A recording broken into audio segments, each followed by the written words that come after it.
There have been lots of great Marvel video games throughout the years, but there's also been a lot of not so great ones. Welcome everybody to the Chaos Multiverse. Jimmy or Chaos, we're going to do something a little different today. It's still Marvel-esque, but it's also video game oriented. We're going to go over 10 of the absolute worst Marvel video games ever released. If you like this type of content, we can add these type of list videos to it every once in a while. You let me know. Make sure you guys have your notifications on. We're on our way to 5,000 subscribers. And let's get started. At number 10 today, The Punisher No Mercy in 2009. Let's kick things off with a game that probably flew under the radar for a lot of people because it was released digitally as a PS3 exclusive, but there was almost no marketing for it because even Sony knew it was bad. Developed by Zen Studios, The Punisher No Mercy was a first-person shooter loosely based on the Punisher Warzone movie that came out the previous year, which is, it's kind of a guilty pleasure movie for me. It's an M-rated FPS game based on the Punisher, and that sounds like a really good idea.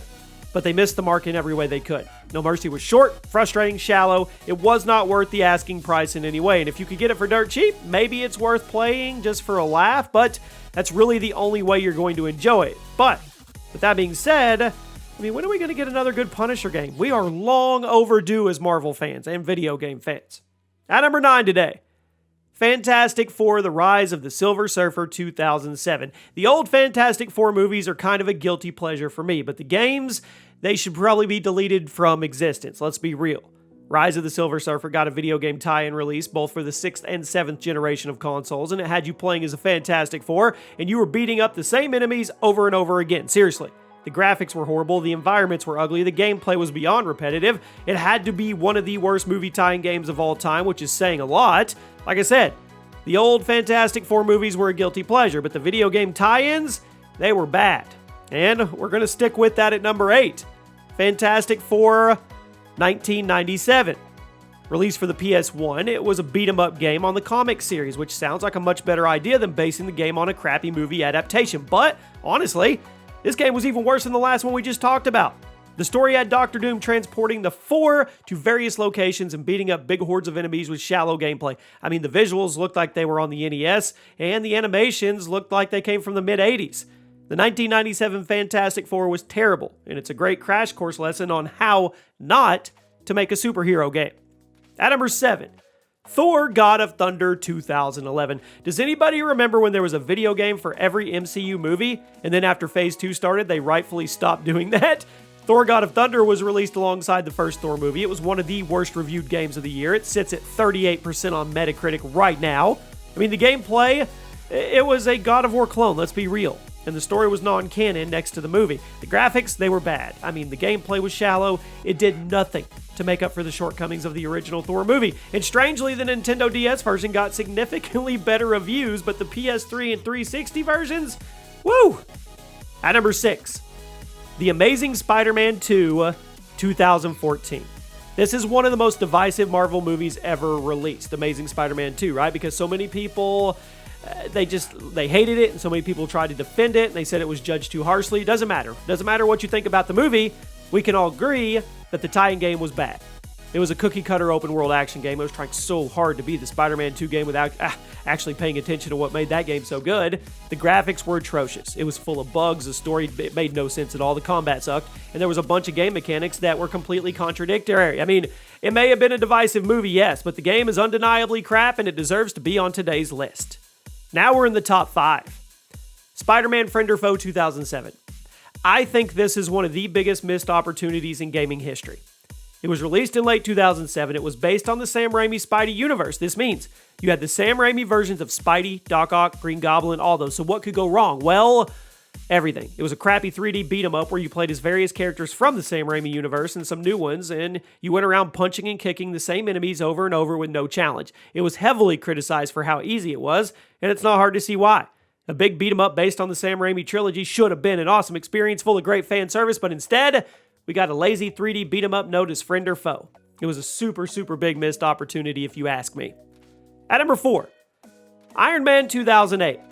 Now in theory, an Iron Man game should be amazing, no matter what, and to its credit, it did do its best to make you feel like you were really inside Tony Stark's armor. However, They went a bit too far in certain regards and not far enough in others. This game was released alongside the first Iron Man movie, and it was ripped apart for overcomplicated controls. The visuals weren't good, and the repetitive level design got boring.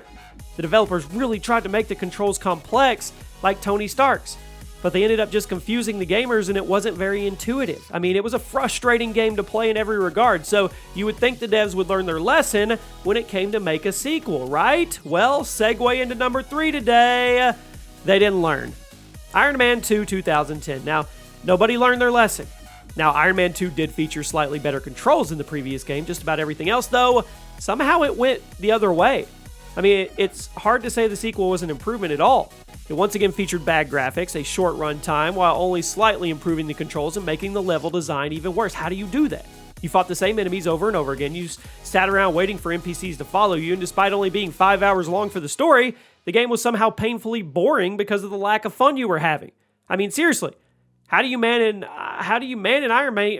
it boring? I mean, the world deserves a good, proper, open-world Iron Man game with actual effort put in it. So my homework to you guys is to go to the comments, tell me what developer you think we should hire to make a really good Iron Man game, because the world, it needs it.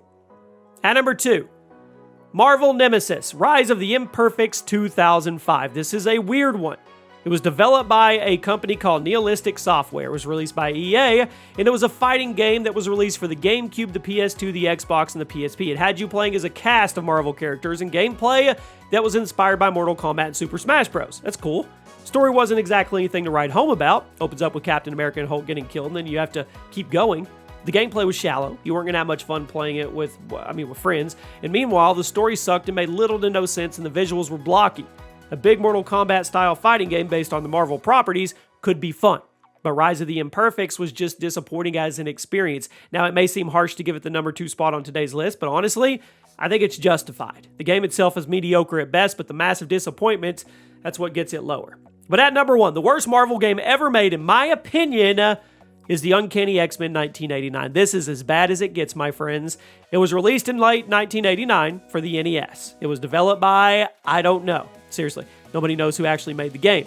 It was published by a company called LJN, but the actual developer was never confirmed. So there are a handful of studios that might have slapped it together, although I don't think anybody is rushing to take credit for it. The Uncanny X-Men was a 2D action platformer where you picked one of the X-Men, you went through a series of levels, you beat up various enemies, but it was bad in every way it could be. It was. The AI was awful, the level design was awful, the characters were inaccurately portrayed, and many critics have even called it one of the worst NES games ever made. Now, if you want the absolute worst of the worst, this is it. The Uncanny X-Men for the NES is the single worst Marvel game ever made. Should you try it? Honestly, I think you should. Just for the laughs, just for a good history lesson, just to say you played the worst Marvel game ever made. And there you have it, my friends. Those are my picks for the 10 worst Marvel video games in existence. If you guys enjoy this type of content, let me know and we will add more of it to the Chaos Multiverse channel. Thank you everybody for stopping by, and I'll see you soon.